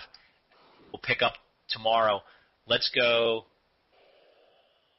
Stephen, I think the carry trade will give you an example. And let's walk through this because there's a couple points to the carry trade, and I can even kind of get on my soapbox, which I like to do occasionally, and give you some of my thoughts as to what's going on. Here it is. What's the carry trade? Trade is simply a currency transaction that allows you to borrow lower cost currency, which would be the currency with the low interest rates. The case we're talking about that you normally hear is the yen. Then what you would do is the counter of that is you would convert your low cost currency to a high yielding currency. Makes sense? It's the old adage of buy low, sell high. So what you're doing is you're borrowing low cost currency and you're converting it and owning a higher cost currency that is allowing you to gain a benefit in the differential. What you do with those funds, when you convert to the higher yielding currency, you can invest those funds. You can invest them in bank deposits, stocks, bonds, real estate. We'll even touch on derivatives. We'll touch on what are the implications and what can they mean. What a lot of people have found, and I'd like to call it it was the hedge fund builder. I heard someone tell the story of the fund manager who had his newly minted MBA from an Ivy League school, and he moved to Stamford, Connecticut, and got all of his friends together and went and opened up his hedge fund. And the first trade that he or she did was went out and borrowed yen and then converted it to U.S. dollars. And if you did that a couple years ago, the U.S. rate was say 5%, or you could have done it today with the pound. And what you'd have is you're borrowing money at 0.5%, and you're investing it in a bank deposit of 5%. So you've now made 4.5% on your money. Now everyone's sitting there saying, Greg, is it that easy? Well, in effect it was. So if you found a currency where the interest rate was, say, 6 or 7%, and you could get the yen for 0.5%, you put the carry trade on, all of a sudden your fund's making 6 or 7% guaranteed, locked in, money in the bank. You're a genius. That's how you build your hedge fund. Look at me, guys. I'm making 6.5 or 7% on your money right out of the box. And it sounds like free money. Sounds like everybody should want to do that trade. And let's talk about what were the effects of that trade, because we've all felt them no matter where we live. First, there's the derivatives effect. Instead of just taking those funds and putting them in a bank account and collecting your 8%, or was it 12% in Finland, or 12% in South Africa and 15% in Iceland, whatever those numbers were that we came up with, instead of taking it and just putting it in, these hedge funds said, hey, you know what? Let's double down here. Let's use the effect of leverage and multiply the value of the cheap dollar, the cheap currency that we're buying, by not only investing it in the currency that is returning a higher rate, but investing it in a leveraged security where I'm taking X amount, let's say dollars, and controlling multiple X. So did they get involved with options trading, or did they get involved with mortgage-backed securities? You can see where this is going. And they were able to magnify the impact of the cheap the cheap currency that they were able to borrow, the yen, and increase its return. And everybody thought, wow, this is great. Let's do it again. One thing you'll find about traders is that once they find a trade that works and is a winner, they are more than likely to go back and do it again. I'm sure you've all had this in your trading career. When you had a stock or a commodity that is made money for you, you always look kind of fondly on it. I can list a couple stocks like that I still think about. And again, they're always part of your universe. And if it worked before, geez, let's see if it can work again. And that's what you found here. They were able to take the proceeds of the cheap currencies, move them into economies where they could get a higher rate of return, and then on top of that, were able to magnify their return as long as things were going up and going their way by putting them into derivative products. I got these statistics from a webinar from the Philex World Currency Option webinar, one of the presenters that I sat through, so I'm not taking credit for having this, and I gave a little asterisk. But right now, the estimate is that the global derivatives market, and it should be is, not id, my spelling is as poor as ever, is approximately 7.8 times more than global GDP. Back to we talk about options, where one of the characteristics of them is there's really no limit overall as to how many contracts you can write. And you're seeing the use of derivatives, whether they're options or some of these CDOs or any of the other securities that keep popping up on your radar screen because this bank or that bank is now writing off 2 billion more of them here or 3 billion more of them there. So you're talking about global derivatives market being valued at in excess of 7 times more than GDP. To put that in a historical perspective, 25 years ago, global GDP was 5 times the derivatives market. So the shift has been stunning. Pick a word. And a lot of it has been funded because of the availability of cheap currencies, and in particular, the yen. What we've seen is that hedge funds, investment banks, regular banks, even individuals have pounded this trade just to death. And they've said, well, if I can get my money in Japan and only have to pay 0.5% for that, and I can go invest it in these securities that will pay me multiple times. And that's part of the reason why there was such a demand in the mortgage industry for these derivative instruments. There was billions of dollars out there that needed to go to work. And the investment bankers were saying, we need somewhere to put our money. And that's why the concept of risk and reward was kind of thrown out the window. You had mortgage-backed securities that had no business to be risk-wise compared, say, the subprimes versus more of an A pool of mortgages. There was no excess being paid because it was just give us as much as you can. We've got this money, and you're paying us a return. Fine, we'll take it because we're getting this money for so cheap that it doesn't matter. We have this appetite. And again, the investment banks and the big banks saw commissions and fees, and they just fed the beast. And what's happened is that as long as it's going up, the bubble will continue to expand, and people will continue to profit. As with all bubbles, they eventually burst, and we're now seeing those ramifications coming to roost.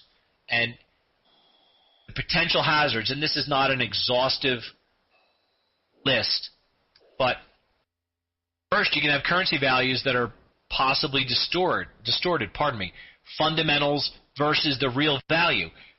You may see the yen being sold to levels that it really shouldn't be because in effect everybody wants to get in on the trade.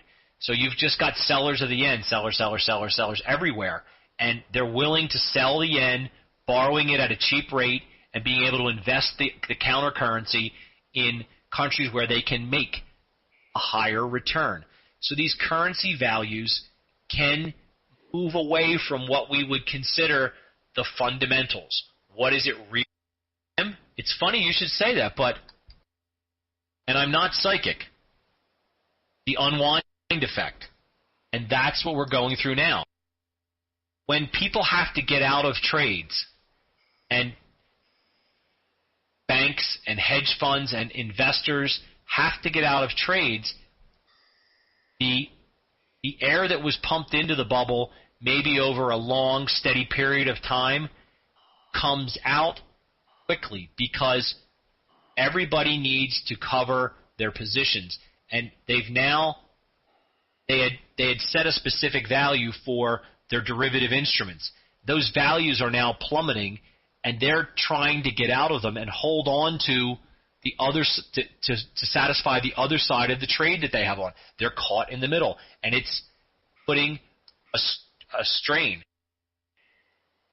Commodities prices fall is the beginning of, I think, kind of the final shakeout of the unwind, and it's still going to happen. I read an article. Those of you go on the Drudge Report, there's an article that one of the former members of the IMF is predicting that a big bank in the United States is going to go under. Now, he didn't name names, and I don't know how well connected he is, and that probably led to a bit of the sell-off in the United States today. But those sort of things, when you have to get out, again, normally those bubbles inflate slowly, gradually, because within the market, when you trade stocks, even stocks that go up, you never hear of people panicking on the upside. When everybody's making money, they're drunk and happy, for lack of a better term. Everybody's happy. Everybody's making money. Everybody's making jokes. No one complains, oh, man, this stuff's going up too fast. And the people that do get shouted down by the people who are making money. Reverse is true, which is why, and this is not a statistical or mathematical analysis, but particularly in equity options, but you also see it in currency options, why when stocks or currencies go up, normally the calls implied volatility do not rise. They normally will come down because, again, there's no panic to the upside. You never hear somebody get on CNBC and we've got a panic to the upside today. Doesn't happen. But what you do have is downside panic. People worried about taking profits or preventing losses, and that's why implied volatility can go up. When these things unwind, they unwind quickly, violently, and we're seeing that playing out over and over again. And I'm still not convinced in the United States that all of our banks are still coming through. And the wild card in this whole thing is, despite their Olympic successes, I'm not going to make any political statements about our friends in China, but you can say that the games have been a success for China as it's seen in the light of the world. But their consumers and commodity demand could fall, and if it continues to fall, it had been the one thing that was the one country that was kind of propping up. It was like the one engine that was still running while the other countries around the world had their economies sputtering, and it was able to overcome a lot. So if we would see China's consumer or commodity demand continue to decline, you could then, again, spiral the downside a little bit more. Yeah. George, you may be right. So, again, everybody, this is not the complete overview of political unwinds and the carry trade. What I was trying to illustrate here is simply that by borrowing a lower, and I'm going to go back to this slide, and that's the one we're going to end on so that we can see, by borrowing the lower cost currency, by that I mean the low interest rate currency, and converting it to a higher yielding currency, you're able to take advantage of interest rate differentials that you see around the world. In and of itself, if you did it bank account to bank account, yes, you could lock in that profit. Put it in a bank in Great Britain, get 5%, owe 0.5% to cover the cost of your short currency, this currency you've sold in Japan, make 4.5%, you're a winner. And as with any good idea, people will take it as far as they can, and we've seen the effect of that by taking it, instead of putting it into a bank, gets put into derivatives or real estate or stocks and bonds. And when those things go up, it's fine, but on the turn, it can be. And I'm not trying to be holier than thou and that I'm against derivatives. Obviously, I'm not. It's the business I'm in. I believe in the stock market, but I know a little bit about the real estate market and the feeding frenzy that was brought on at its root because there was cheap money around being put to work in an environment where there was higher interest rates didn't do us, in hindsight, any favors. So that's where we're going to end it for tonight. It's just about after 11. I'm not going anywhere. I really, again, appreciate everybody taking the time to be with us tonight. I know you may have had a little bit of difficulty getting in. Brett was in here earlier tonight. I will make sure they had some challenges today because of the hurricane blowing through Florida, literally and figuratively. I'm sure they will be back up and running. My friend, the OU recorder, Blaine, is there, and between Blaine and I, we will get to the bottom of what the problem is. Honestly, with most things, a simple phone call to Ryan, and I'm sure I can figure this thing out because he knows everything. Don't let anybody else at OU hear me say that, but Ryan does know just about everything. So he's our guy in the Adobe room. I'm sure he can figure out what the issue is, and we'll try to get it straightened out. I think everybody's okay, Kim. I haven't had a chance to talk to him today. I was calling just like you guys and couldn't get anybody. I was calling the office and Skyping and things, and I didn't try anybody's cell phone, and I should have. George, I will get you the definition of how exactly to find those at-the-money options. I was doing it from just doing it by process of elimination. There is normally a specified amount that's published, and I can get it for you, that says if you are trading the dollar-yen out to September, the carry is X, and if you are, it's either to the plus if you're on the yen side or the minus. I will work on that for you. I will work on that for you for tomorrow to try to get you an exact figure, or at least a way to get close to what the at-the-monies are. Just know that as you go out in the future, the at-the-money option moves. It's not static like a stock. So I'm making notes for myself right now, sitting here on my desk so that it gets taken care of first thing tomorrow morning after the kids get me up, that we get the forward plus or minus rate. And I will get that for you and do the best I can to get you the math so that everybody has a clear example. I don't want you to think it was a cop-out for me to say, let's just assume that they're figuring out correctly. I just didn't want to bog everybody down with the math. I'll be happy to look into it and make sure whoever needs a little more info is satisfied, so they in their mind have their hands around the concept. I'm quietly laughing here, Kim, just for the record. Thanks, everybody. William, I'm going to give you an answer that is going to sound like a complete cop-out, but I'm not a licensed financial advisor. I have what I could probably give you an opinion on what I think you should do, but I honestly don't feel real comfortable giving out financial advice. Legally, I can't do it, and I'm not licensed. I do have an opinion, but I don't want it to sound like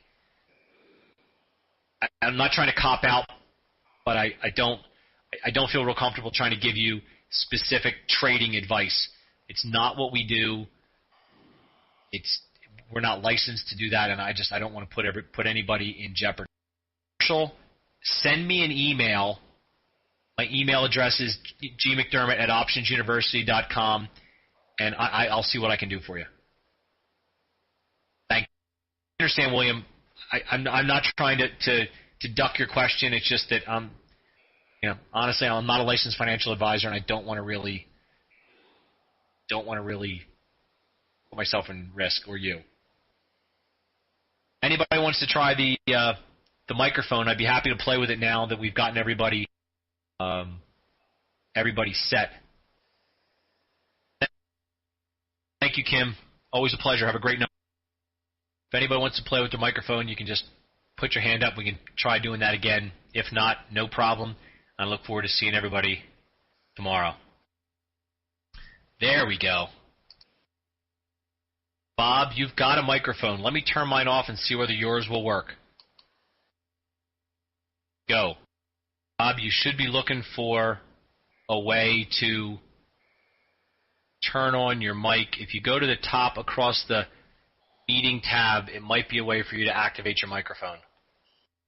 George, send that email. I'll take care of it for you tomorrow. You're right, Karen. Thanks, Blaine. You can probably stop recording. Go try to get a good night's sleep. Try it now, Bob. Sorry about that, Bob. That's why we wanted to do it after the class. I didn't want to waste anybody's time trying to get this to work. Tom and I were able to get it to work last night by some miracle. I'm not sure how that worked out, but we were talking for a little bit. Speak of the devil. Hello? I'm here, Tom. Can you hear me? Yes, I can. There's a little pop-up menu that comes up on the main screen, and you have to press, I think it's allow. There's two buttons there. Excuse me. Is it you or me? Because I just did that for you and it worked. I thought I did that for Bob and it didn't. Why don't you try again? Put your hand. Bob, let me try to give you the microphone again. And let me do this. Bob, why don't you take one more shot at it? Tom said there's a pop-up that comes up that asks you to allow. If you right-click in the center, Bob, you might be able to right-click, hit settings, and then hit allow, and it might give you your microphone. Are you still there, Tom? Yes. Great. Lousy teacher. I can't get anybody but you to be able to figure out how to use this microphone. Again, Ryan could probably fix that too. You have to press talk when you talk. It comes up on next to the hands up tab down at the bottom. It does show, because I had the same. I had the same thing. I can just hold it on. I didn't see. I tried to log in earlier as a guest to see what the guests see and play with it, and I couldn't. I was quickly trying to do it. I'll probably do it tomorrow with Ryan and Wayne and try to type up some quick directions so everybody has an idea. But looks like everybody's going to bed anyway. Mr. Foreman, I know it's nowhere near your bedtime, but you have a good night out on the West Coast. You can do hands-free. There's a tab in there. But on the Yahoo forum that Mike Springer has, they don't like to have the hands-free. They always like to have you press the talk button when you talk. And there is some hesitation usually when you do that. And I'm holding the talk button down with my mouse at this point. I use... Let up on it now. You can hear me now? Yes, I can. I've given using hands-free. I've given Aggie also. Aggie, you've got, from my end, the ability to talk. If you can figure out a way to right-click in the center and change your settings and allow your recorder, as Tom's been talking about, to let you talk on your microphone. Bob, you also have the same capabilities from my end. I did have a question. Sure. How long is the is it Felix? Have they been yes, doing the currency options? About a year. Bob, I'm seeing you're trying to talk. Getting some scrambled buzzing noises, Bob. It was definitely you trying to talk. I heard. Aggie, sorry you couldn't get your microphone to work. Look forward to seeing you tomorrow. Question, they've been trading it about a year. Thank you. Sure. Well, if there aren't any more questions, everybody, I'm going to shut it down for the evening. Can you use currency options too? You're leaving me hanging. Hedge. Yes, you can. Depending on what you're trying to hedge. Well, spot trades, I've been asked this question before. Theoretically, you could. I don't know if your broker is going to see it as a hedge, and I'm not sure the exact. You'd have to match dollar amounts to dollar amounts, but because of the nature, you could, Michael. Yes, or you could use two brokers if you want to spread the risk around. That's fine. I just if you were trading the Philadelphia Board of Trade futures, which again aren't really actively traded today. But yes, you could put a hedge in place, but I'm not telling you that one call is or one put is a perfect hedge this way or that way. You're going to have to look into the contract specifications to make sure that you're hedged. Joe, using the word ARB goes back to the talk we had yesterday about arbitrage, and there's no real way to get the arbitrage. Are there spreads that you can use that could sort of mimic the carry trade? I'm sure you could put those on. Yes, probably not something we're going to talk about. Maybe that's something we discuss in our mastery class, which is coming out hopefully by the end of the year. We're looking to have a foreign currency mastery class similar to what Ron has for his options mastery class. You can put spreads on to play interest rate differentials, and maybe we'll talk about that a little bit when we talk about spreads. Make sure you bring that back up and we can talk about it. Go. Thank you, Greg. No problem, Tom. Have a great night. Thanks a lot. Good night, everybody. Sure. Good night. The recordings, I'm going to try to go back and see if it's at the beginning of I don't know how late. Nah, it's not here.